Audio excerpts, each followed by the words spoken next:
Welcome back to Butler 360 Sports. Later today we're going to be talking about some pro sports with the Masters, the NBA, and the NFL. For right now, let's take a look into our baseball and softball at Butler. In the back half of their seasons, Butler softball is looking to close out their last two conference series before the Big East tournament, and baseball is looking to turn their series around in the last month of regular season play. Softball right now is in the middle of the pack of the Big East, looking to grab some wins from the last two series of the regular season against Villanova and Seton Hall, followed by two single games against Southern Indiana and IU Indy. The Dogs are also coming off a recent loss streak after a tough series on the road against Creighton. Even with players Sydney Carter and McKenna Alexander bringing a couple home runs to the table, the Bulldogs still couldn't pull away with a win. The Bulldogs are also sitting fourth in all batting, pitching, and fielding stats, making them a well-rounded team looking towards the Big East tournament. This weekend, the Bulldogs will play a three-game series against Villanova. On the other field, baseball is in a completely different position, looking to turn their season around after a difficult start, but with a lot more ball left to play. The Bulldogs right now have only had two conference series against Villanova and Seton Hall. As of April 16th, Butler is in 7th in the Big East Conference standings, but are not out of it yet. Butler right now is the leading team in the Big East in batting with an average of .296. The team is led by Jack Maroknik, batting a .407, closely followed by Jack Bello, who's batting a .398, making him the 5th and 7th top hitters in the Big East. Even after a rocky start, the Bulldogs have the time and the batting power to stay competitive throughout the rest of the season. The Bulldogs look to gain some momentum facing off against Georgetown this weekend. Right now, let's catch up with some of our spring Butler teams and see where they are in their season. Butler spring sports are in full swing. Butler baseball is set to take on the Georgetown Hoyas this weekend and then will have their final game on the 22nd. Just last week, the Bulldogs beat Villanova for their first conference win of the season. The men's golf team has the Boilermaker Invitational on deck for their season. After coming off of a major win in the Spring Invitational, the rest of the season is looking bright. As for women's golf, they will be playing in the Big East Championship this Saturday. This group is hoping to place high after this weekend with a strong season full of Big East Players of the Week and even a few hole-in-ones. The Butler men's tennis team is set to compete in the Big East tournament and is expected to place high after taking down a few Big East teams recently. The women's tennis team just took down Providence in their first round of the Big East tournament. The Butler men's and women's track and field teams are expected to toe the line at the Brian Clay Invitational and Gibson Invitational this weekend. Both teams will be split up on opposite sides of the country once again, hoping to bring back some wins.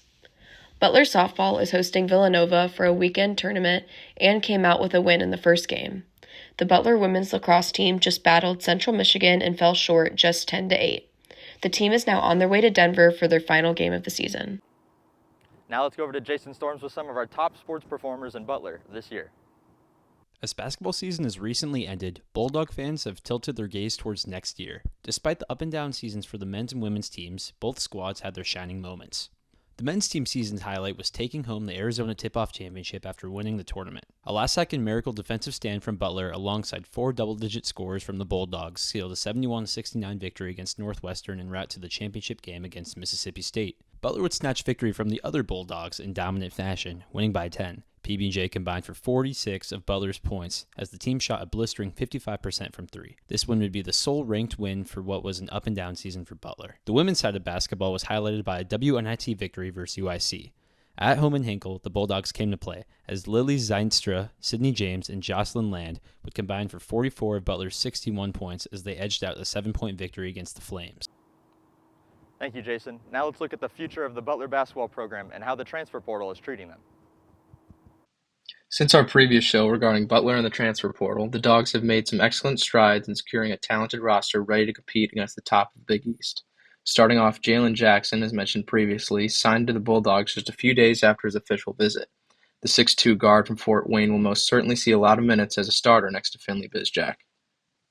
Next up on the list is Michael Ajayi, who committed on April 7th. Ajayi is a 6'7" small forward who excelled at Pepperdine, earning all West Coast Conference honors and leading the league in scoring before transferring to Gonzaga, where he averaged 6.5 points and 5.5 rebounds. Ajayi was ranked as a 4-star transfer and the 28th best small forward in the portal. Rounding out the most recent commits is South Carolina State center Drayton Jones. With the departure of Bowden Cappy to Boston College and Andre Screen graduating, Butler was extremely thin at the center spot. Drayton, a 6'11 sophomore, averaged 13 points and 5.5 rebounds while shooting 56% from the floor. His size and athleticism in and around the paint will be much needed as the Dogs ranked just 289th in the country in offensive rebound percentage. In other recent news, Colt Langdon, a four-star recruit that reclassified to become a freshman last year, has hit the transfer portal, now leaving 2 roster spots open for the Dogs to fill. The Dogs have the 38th best transfer portal ranking according to 24/7 Sports and will be looking to move up within the next couple of weeks. Now let's take a look into our pro sports with Caleb at NBA playoffs with a preview into the first round. The 2025 NBA playoffs kick off this Saturday, April 19th, with this year's playoffs being one of the most anticipated playoffs in recent history. Let's dive straight into some of these exciting first-round matchups. Starting out west, the 4-5 matchup between the Clippers and Nuggets is set to be a good one. The Nuggets have had plenty of off-the-court distractions this season, including the shocking firing of championship head coach Mike Malone and general manager Calvin Booth on April 8th. The team will need to rely on multiple-time MVP and all-time great Nikola Jokic to have a great series if they look to have any chance of slowing down the Clippers, who are currently the hottest team in the league. The Clippers ended the regular season on an 8-game win streak, also winning 17 of their last 20. Moving down the bracket, the Young Rockets are now set to take on the seasoned vets of Golden State. This series is your classic case of young versus old, experience versus youth, and should shape up to be a great series. Steph Curry, Draymond Green, and newly acquired Jimmy Butler will need great performances to keep up with the young legs of Houston, led by young stars Jalen Green and Alfred Sengun. I would keep an eye out on things to get pretty physical and chippy in this series, as there are no lost feelings when it comes to these two opponents. In the most anticipated series in the first round, the Minnesota Timberwolves travel to the City of Angels to take on the star-studded Lakers. This series features a lot of star power with global superstars Luka Doncic, Anthony Edwards, and of course LeBron James set to have stellar performances. You don't want to miss a second of this series, with plenty of fireworks and highlight plays to come from this series. Will the Timberwolves be able to upset a potential NBA Finals contender, or will the superstar duo of Doncic and James be too much for the Wolves to handle? Moving out east, in what will more than likely be the scrappiest first-round series, the reincarnated Bad Boy Pistons will look to upset the New York Knicks. With the splash addition of trading for Karl Anthony Towns, the Knicks' championship aspirations have only risen from last year. They will face a young, gritty, and tough opponent in the Pistons, who seem to embrace the Bad Boy Piston nickname given to the Pistons teams of the 90s. The Pistons have had one of the more surprising teams this season, jumping from 14 wins last year to 44 wins this year. This 30-win jump can most likely be accredited to the great play by Cade Cunningham and the amazing head coaching season from J.B. Bickerstaff. The standout between these two hard-nosed opponents should give fans a very entertaining series to follow.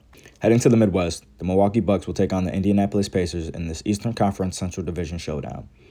These familiar foes faced off last season, with the Pacers taking down the Bucks in 6 games.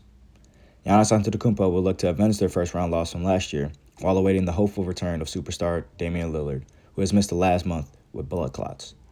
Giannis, who has quietly had one of his best seasons this year, will need to continue to elevate his game for the Bucks to make a deep playoff push. Pacers star Tyrese Halliburton, who has had a down year for his standards, will look to elevate his play in the playoffs to replicate the Pacers' Eastern Conference Finals run from last season. This series will be one that will feature many close games, with both teams relying on their star players and great bench play to get into the second round. Lastly, with the last series that is currently locked in, the Boston Celtics take the first step in defending their title, taking on the Orlando Magic. The Celtics, who have made very little roster changes from their championship roster, are the favorites to be hosting the Larry O'Brien Trophy in June. During the regular season, it is no secret around the NBA that the Celtics have coasted through the regular season in order to be fresh for the playoffs, which earned them the 2 seed behind the Cleveland Cavaliers. With the Orlando Magic defeating the Atlanta Hawks in the play-in, Orlando will need more than a sprinkle of magic to overcome the juggernauts from Boston. Now let's kick it to Drew to take a look into the NFL Draft. Thanks, Caleb. This NFL Draft is shaping up to be one of the most interesting drafts in recent memory. In the newest mock draft, the Tennessee Titans are projected to select quarterback Cam Ward from Miami with the first pick in the draft. Following him, the Cleveland Browns are projected to select Heisman winner, wide receiver, and cornerback Travis Hunter from Colorado with the second pick. Other notable picks include the New York Giants selecting quarterback Shedeur Sanders from Colorado and the New England Patriots selecting edge rusher Abdul Carter from Penn State. There seems to be a lot of parity within this order, so look out for any last-minute changes during the draft next Thursday in Green Bay. This week was the 2025 Masters, where Rory McIlroy came out with an astounding win. Now let's go over to Dylan with a deep dive on this year's Masters. The 2025 major season kicked off last weekend with the Masters. Rory McIlroy captured the 2025 Masters in dramatic fashion, defeating Justin Rose in a sudden death playoff to complete the career Grand Slam. After an early double bogey, McIlroy rallied with 2 eagles on the back nine, finishing at 11 under. Bryson DeChambeau, who briefly held the lead on Sunday, faltered late and tied for 5th at 7 under. Defending champion Scottie Scheffler posted a final round 69, finishing 4th at 8 under.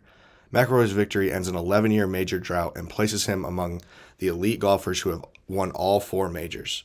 Now we'll dive into the remaining 3 majors of the year and see what golf has in store.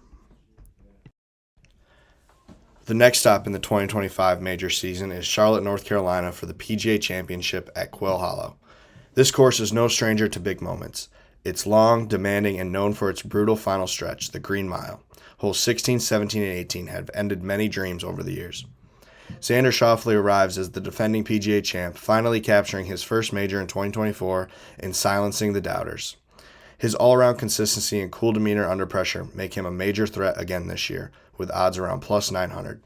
But no one's hotter than Scottie Scheffler. With multiple wins already this season and the 2024 Masters wins still fresh in the memory, Scheffler is the favorite at plus 450. He's the model of control and composure. Rory McIlroy, a 2-time winner at Quail Hollow, now plays with less pressure and more momentum after finally capturing the career Grand Slam. At plus 800, he's hunting for a 5th major title and has the course history to back it up. Also keep an eye on Viktor Hovland, who has been trending in the right direction, and Max Homa, who thrives on tough setups. Next up is the toughest test in golf, the U.S. Open at Oakmont Country Club. This Western Pennsylvania monster is hosting the 10th U.S. Open, and it's never been kind to the field. Think greens that roll like glass, rough that swallows golf balls whole, and bunkers that demand perfection. Bryson DeChambeau is the defending champion, having outlasted the field at Pinehurst last year. His game continues to evolve, still long, but more controlled, and with a much improved touch around the greens. He's around plus 1,400 and can overpower even a course like Oakmont if he's sharp. Scottie Scheffler remains the safest pick at plus 500. He keeps the ball in play, doesn't beat himself, and thrives on courses that punish mistakes. Xander is right there, too. Top 10 in every U.S. Open he's played, and always a contender when scoring. Jon Rahm, the 2021 U.S. Open champion, loves a grind. He's built for U.S. Open pressure, and at plus 900, he's ready to make noise. Add to steady contenders like Matt Fitzpatrick, Will Zalatoris, and Tony Finau, and Oakmont promises to be a war of attrition. Finally, the 2025 major season wraps up in Northern Ireland at Royal Portrush. The last time we were here was 2019. Shane Lowry ran away with it, cheering on by a rambunctious home crowd. Now the Claret Jug returns to the Irish coast. Xander Schauffele is your defending Open champion, winning at Royal Troon in 2024 with one of the most composed performances of his career. He's shown he can handle the elements and think his way around a links course, but all eyes will be on Rory, playing a major in his home country with a chance to cap off a legendary season. The storyline writes itself. He's listed around plus 700 and knows this terrain better than anyone.